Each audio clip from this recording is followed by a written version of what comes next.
Isso é uma característica das facções do Rio de Janeiro. Eles desenvolveram uma forma de que eles não têm tanta fidelidade à facção como acontece aqui no estado de São Paulo. O Comando Vermelho, ele vai nascer num momento muito específico da história do Brasil. Em 1968, a gente está no governo militar, na ditadura, e o governo militar ele faz o quê? Ele pega e ele coloca a GLO, que é a Garantia da Lei e da Ordem, que é uma lei que falava assim, olha, eu estou abrindo um estado de exceção agora para prender e dar prisão perpétua para pessoas que afrontarem o Estado. Geralmente as guerrilhas de esquerda, elas faziam o quê? Elas faziam assaltos a bancos. Sim. Chamavam de expropriação, mas basicamente era assaltos. Iam, assaltavam o banco e levavam embora. A GLO começou a pegar esses caras e a prender. Só que o assaltante comum, que mora numa comunidade, em qualquer outro lugar, ele era colocado na GLO também. Então esses caras começaram a ser colocados juntos. Tanto os caras mais politizados de guerrilha de esquerda, quanto os caras que eram prisioneiros comuns. Eles eram colocados na Ilha Grande, no presídio Cândido Mendes. E lá eles ficavam separados e depois, quando tinha a solitária, eles acabavam ficando junto num lugar chamado Fundão. E os presos políticos e os presos comuns começaram a conversar e começaram a aprender um com o outro, a organizar as coisas. De certa forma, o preso político ele aprendeu a conviver naquele ambiente, a sobreviver naquele ambiente totalmente hostil, com o preso comum, e o preso comum aprendeu com o preso político como se organizar, como fazer uma caixinha, como fazer um estatuto, como organizar um pacto social. Nos anos 80, no final dos anos 70, quando a gente tem a lei da anistia, que esses presos políticos eles são liberados, os presos comuns ficam ali na Ilha Grande, mas eles já aprenderam uma série de coisas de como se organizar. E aí eles formam a Falange Vermelha, que depois vai virar o Comando Vermelho, tá? E aí no início dos anos 80, esses caras começam a sair de dentro da prisão, já organizados. Vários bandidos famosos lá no Rio. E aí, o cartel de Medellín, essa é uma história interessante de como o pó chegou no Rio de Janeiro. Muita gente não sabe disso. Sim. E é uma história muito doida como o pó chegou aqui no Rio. O cartel de Medellín, no começo dos anos 80, ele queria alguém para vender pó no Rio de Janeiro. Então os caras vieram para cá procurar, tá? Vieram, mandaram gente do cartel de Medellín para cá. E os caras encontraram um investigador de polícia, que era o Toninho Turco, o Antônio dos Santos Nicolau. O Toninho Turco, ele fazia trabalho na alfândega como policial, investigador. E ele topou vender o pó dos caras aqui. E ele virou amigo do Pablo Escobar, tá? Eles tinham... O Toninho Turco, ele pegava pó afiado com o Pablo Escobar, tá? Mas o Toninho Turco é da classe média e tal. Só que onde que ele ia distribuir esse pó? Os bandidos estavam saindo de dentro das prisões, voltando para suas comunidades, e o Toninho Turco acaba vendo neles uma oportunidade de distribuir isso no varejo. E aí você pega esses caras do Comando Vermelho, eles se juntam numa organização e eles começam a extinguir vários bandos que existiam dentro das favelas ali das comunidades. É quando começa a Guerra da Rocinha, a Guerra da Santa Marta, as várias guerras no final dos anos 80.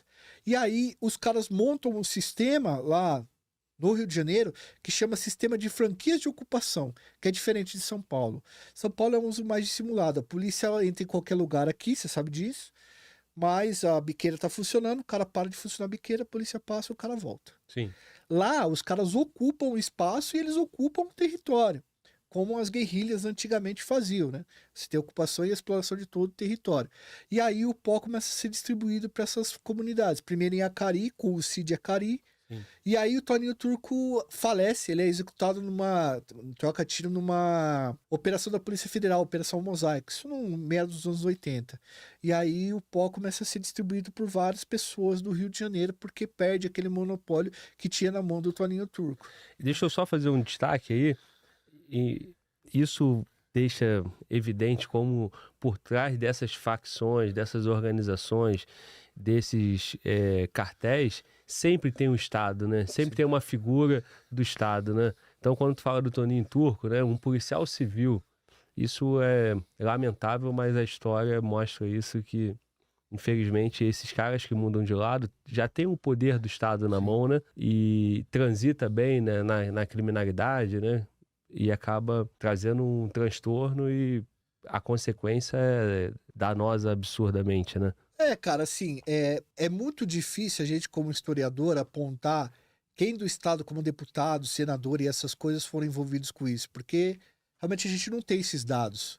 Mas obviamente que houve pessoas que souberam que o pó estava chegando no Brasil, que sabiam como chegava, que sabiam a forma como isso era difundido aqui. Aí como ele começa a ganhar força, porque os caras eles começam a vender pó, vende muito pó, e ao vender esse pó os caras começam a guardar isso em caixinhas, né? Uma caixinha para bancar fuga, esse tipo de coisa e tal. E aí o CV acaba se tornando uma organização criminosa muito famosa no final dos anos 80 e início dos anos 90. Até mais ou menos 95, 96, quando ocorre um grande quebra, né? Que a gente chama, que começa a nascer outras facções ali por causa do que aconteceu com o E e com o Orlando Jogador, né? Que é uma história... É uma história que se você chegar pra um gringo, mano, Walter, e você contar, o gringo fala assim, pô, não é possível, tá muito forçado, né? A gente tem dois grandes nomes no comércio ilegal de entorpecentes no início dos anos 90. A gente tem o Orlando Jogador, que era um cara das antigas, né? Orlando da Conceição chamava, o nome dele era Orlando Jogador, que dominava o Complexo do Alemão. Ele era considerado um bandido das antigas, um cara que tinha lá sua ética, ele ainda era bastante ligado à questão política do CV, ainda era ligado àquela fundação que os caras tinham contato com o preso político. E aí você tem dois caras que estão em ascensão nesse momento. Você tem o Fernandinho Beiramar e o UE, né, o Hernaldo Pinto Medeiros, no comércio ilegal de entorpecentes. Aí a gente vai ter um SVP também no Complexo do Alemão, que era o braço direito do Orlando Jogador. E o UE... ele foi, em uma determinada época, um comerciante legal de entorpecentes do tamanho do Fernandinho Beiramar. Os dois foram grandão mesmo. O E chegou até avião para carregar pó. E o E queria o Complexo do Alemão para ele, porque o Complexo do Alemão sempre foi um distribuidor de pó. E aí o E apronta o seguinte, o E vai e ele apronta uma por Orlando Jogador. Essa é uma das histórias mais tenebrosas da história do Rio de Janeiro. O E foi... tipo, o estagiário do Orlando Jogador, ele era muito conhecido, ele era muito amigo do Orlando Jogador, ele chamava o Orlando Jogador de padrinho. Orlando Jogador, chefão do CV, lá no Complexo do Alemão. E o E fingiu que ele foi sequestrado, falando que ele foi sequestrado pela polícia, e o Orlando Jogador poderia juntar $100 mil para poder salvar ele. E aí o Orlando Jogador falou, não, eu vou salvar o cara, juntou $100 mil e foi levar no Morro do Adeus. E chegando lá, ele foi executado pela turma do UE. E isso repercutiu no Rio de Janeiro inteiro. Por quê? Era um cara, o UE, fazendo uma trairagem contra um cara que deu uma força pra ele, oportunidade pra ele, que era um grande chefão respeitado. Então essa execução do Orlando Jogador, que o UE fez, a gente chama de traição do UE. E depois o Fernandinho e os caras do CV vão se vingar dele lá em 2002, Sim. no 11 de setembro brasileiro, dentro das cadeias em Bangu. Onde os caras botam fogo em todo mundo, que no filme Tropa de Elite 2 você consegue ver mais ou menos como é que foi a pegada ali que aconteceu. Então, a hora que o Orlando Jogador é executado, a gente tem a formação de outras facções. Porque o E não pode ficar mais no CV, o pessoal do terceiro comando, o pessoal que era do CV, o pessoal mais velho do CV, fala assim, não, vamos perdoar o cara, porque o cara tem muito dinheiro, eu conheço o cara, o escadinha fica do lado dele, alguns caras e os caras racham. Aí nasce a ADA, que é amigo dos amigos, cujo o E passa a fazer parte dela, né? E a gente tem um reforço do terceiro comando, que já era uma facção pequenininha, começa a crescer mais ainda, o E começa a inserir dinheiro nessas duas outras facções, e aí o Rio de Janeiro começa a entrar numa guerra de facções. Uma pergunta nesse ponto, cara. O Orlando Jogador, ele vem ali do Escadinha, né? Então, é isso? O Orlando Jogador é depois do Escadinha... Ele é a segunda geração do CV. Isso. A primeira geração é a geração do Escadinha, do William da Silva Lima, professor, do Gordo, do Rogério Langruber. Esses caras estavam presos e eles não tinham... Alguns deles saíram e tal. O Orlando Jogador é considerado uma segunda geração. Uma geração que ficou no meio dessas duas gerações. Uma geração que eram os caras que eram ligados mais à questão da política, à questão de uma coisa ideológica, assim, de tentar transformar a comunidade, certas coisas que os caras tinham na cabeça por conviver com o preso político, e o Orlando Jogador já rompe um pouco com isso, mas ele fica no meio termo. Aí a gente chega na terceira geração do CV, que é a geração do E e do Fernandinho Beiramar, que é uma geração extremamente violenta, é uma geração que eles são extremamente capitalistas mesmo, eles são os caras que eles elevam o patamar de comércio de pó lá no Rio de Janeiro, assim, numa coisa absurda. E aí, meados dos anos 90, esses caras começam a ser presos numa investida do Estado, e aí eles vão tudo pra cadeia e, como eu falei pra você, esse fato do UE faz com que haja essa multiplicação de facções lá dentro do Rio de Janeiro. Esse fato é muito importante. Para entender o tráfico no Rio de Janeiro dos anos 90 e dos anos 2000, você precisa entender isso daí. Perfeito. E aí, quando o E faz essa trairagem com o órgão jogador, isso foi fato? Isso ficou, ele realmente assumiu? Ou ainda ficou uma suspeita se ele realmente tinha feito isso? Cara, não tinha como ter suspeita, todo mundo sabia. Ele assumiu, mas ele disse que era legítimo porque o Orlando jogador tinha dado um tiro no irmão do E e deixado o irmão do E sem os movimentos da perna. Realmente o irmão do E tinha tomado um tiro do Orlando jogador mesmo, mas era uma outra treta que não tinha nada a ver com o Barato. Na verdade, o E acabou tirando a vida do Orlando jogador para tomar o complexo do alemão dele, para pegar o distribuidor do negócio, entendeu? Sim. E aí fica essa treta que os caras não conseguiram resolver. O Marcinho VP entra no lugar Assume o lugar do Orlando jogador. do Orlando. Ele já é de uma geração, que ele é de uma geração da pegada do Fernando Ribeiro Armário do E, que é uma geração mais empreendedora do crime. É uma geração que os caras são mais violentos também. E aí esses caras vão se encontrar no início dos anos 2000 dentro da cadeia. E lá na cadeia esses caras vão resolver isso daí com o 11 de setembro das cadeias brasileiras. Que a gente já... enfim, é um fato que muita gente conhece. Se você quiser eu conto aqui também. Eu quero. Inclusive, lá no Rio, tinha funk, né? Cheiro de UE queimado. Queimado, exatamente. Só que aí, cara, então nesse momento, aí começa a vir a história, né? A referência do Marcinho VP dentro do Comando Vermelho. Então o E ficou sem espaço. Eu queria que você explicasse mais essa parte aí, né? Do surgimento do terceiro comando ou da força do terceiro comando e da ADA.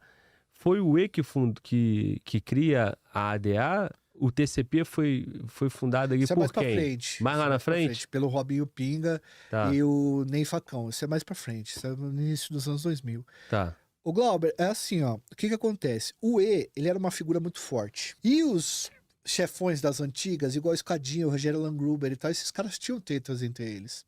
Então, quando o E faz esse negócio, quando o E tira a vida do Orlando jogador, ele divide as opiniões dentro do CV.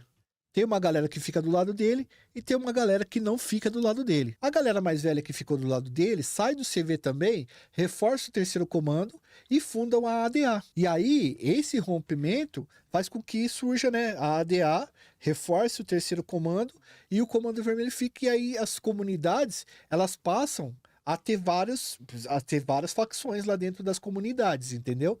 E aí não é mais só o CV. Aí tem outras que passam a participar disso daí, entendeu, cara? E aí, o Glauber, uma coisa interessante que a gente precisa falar nesse lance é que, assim, ó, isso é uma característica das facções do Rio de Janeiro. Eles desenvolveram uma forma de que eles não têm tanta fidelidade à facção como acontece aqui no estado de São Paulo. Então, vários deles começam a sair. O TCP já é uma galera que vem um pouco depois, entendeu? Ele já vem com uma outra proposta, porque os caras do terceiro comando, eles estão presos e estão mandando na galera daqui de fora, e a galera daqui de fora fala, mano, peraí, os caras estão mandando a gente, vamos criar outra fita. Aí cria um terceiro comando puro, que é o Ney Facão e o Robinho Pinga. Robinho Pinga, ele andava como se ele fosse um empresário, mano, um empresário do crime mesmo. Ele era o cara que era muito articulador, usava celular muito bem, esse tipo de coisa. E ele foi preso aqui em São Paulo, inclusive, tá? Ele era do Rio de Janeiro, formou o terceiro comando puro, e depois veio para São Paulo, onde ele fugiu e fez uma série de coisas aí, depois ele foi preso aqui. Tem até uma foto muito louca, ele aparece com uma bíblia, ele era meio pastor e tal, e aí que o TCP pega essas ideias aí de... Religiosa, né? Porque depois a gente pode até falar disso, a questão religiosa do TCP é um negócio muito louco mesmo, mas já vem dessa época aí do Robinho Ping e do Ney Facão, quando os caras já fundaram. Então o TCP fica forte aí, né? No surgimento. Na verdade, o terceiro comando, ele já não tinha tanta força. O terceiro comando puro que vai ter mais força, é isso? Ele ganha força com o E. A hora que o E sai do CV, o E forma uma coalizão entre o terceiro comando e a ADA, amigo dos amigos. Os caras se juntam e eles fazem um grande acordo ali, uma grande aliança que faz com que os caras cresçam em vários morros, em várias comunidades. E o CV acaba combatendo sozinho essas duas outras facções. Entendi. Né? E aí depois, mais pra frente, no início dos anos 2000, ali por 2008, 2010, aí que os caras formam o TCP, que é o Terceiro Comando Puro, porque os caras que eram chefes do Terceiro Comando, eles estavam presos, mandavam muito nos caras que estavam fora, os caras se rebelaram naquele lance de troca geracional, e aí os caras formam o Terceiro Comando Puro, TCP. E aí, assim, já falando do E e falando desses personagens, o que aconteceu lá em Bangu, né? Em Bangu 1, Hein? ali tá o Marcinho VP, tá o Beira-Mar, tá o E e tá o Celcinho da Vila Vintém também, Sim, né? sim. Não, mas outros caras também. E outros caras, mas esses personagens, né? Inclusive, eu quero que você fale disso aí, o que aconteceu, né? Da morte do E, que o Beira-Mar ganha muita força, né? E o Celcinho muda de lado, como é que foi isso? Cara, até hoje isso aí, na verdade, não é explicado, né? O Celcinho da Vila Vintém saiu fora, ele não tá mais no crime, agora tá criando porco, ele saiu mesmo.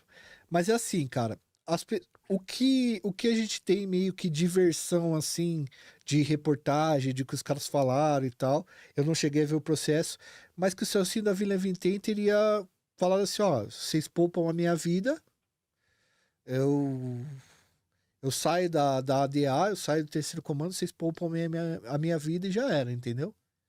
Porque é o seguinte, o E tinha preparado um plano para tirar a vida do Fernandinho Beiramar. Só que o Beiramar descobriu esse plano antes. E aí ele falou, não, então agora eu vou fazer a fita e já era. E aí os caras conseguem a chave do local que os caras ficavam, tiravam a vida e tal. E até hoje, o Celcinho da Vila Vintém ter saído vivo não é explicado. Ninguém explica direito isso daí, entendeu? Porque ele era um grande parceiro do E, né? Isso, Aí o E morre e ele fica vivo. Tem gente que fala que a família do Beiramar fez amizade com a família do Celcinho da Vila Vintém e as famílias acabaram intervindo para que ele não perdesse a vida.